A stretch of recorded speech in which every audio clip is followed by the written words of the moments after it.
Здравейте, приятели! Не забравяйте да се абонирате за канала с камбанката и задължително да лайкнете всичките ни клипчета. Айде сега ще ви изчакаме. 1, 2, 3.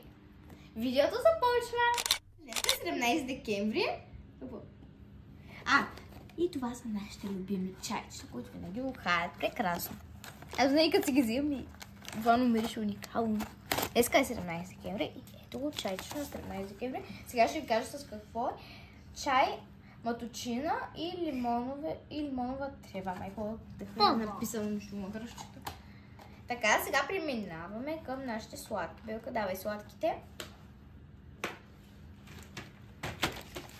17, айде може 17. Веднага го видях на Белка. При нея такива с по-малки цифри. Тук е 18. Да, ето го 18 точек. 17. При мен се падна. При мен ми се падна... Тия как се казваха? Елхичка? Да, в кръгличкото.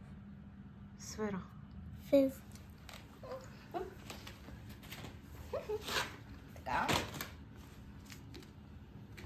Това е нашата ден календар, който правихме заедно с Анабел.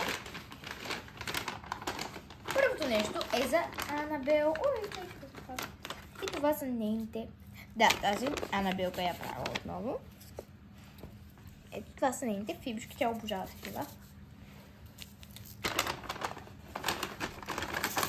И за мен има нещо. Готови ли сте да видите? Та-та! Ето.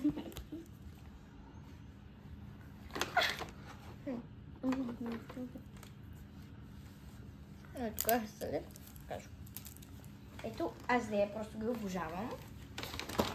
Сега продължаваме с тези големите ни календари. Така. Давай. Да. Това някакво, където пише.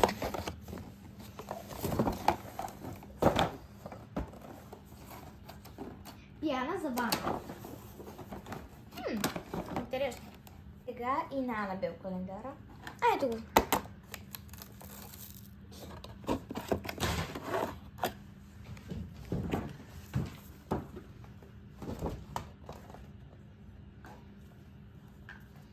Това... Показва ли го, Белче? Това е балсам за крака. И хора да ви кажа, остават само 8 дни до Коледа. Ето. Да. И хора да ви кажа, забелязали сте, че винаги опаковките са им такива сладки с зайчета, много са сладички. И както тези пък са такива с такива забавни. Това е чайчето и това са ни от днеска подаръците. Много са яки, много ми харесват. И това беше от нас. Да се абонирате за канала с камбанката, да лайкнете клипчето. И това беше от нас. Целувки. Чао!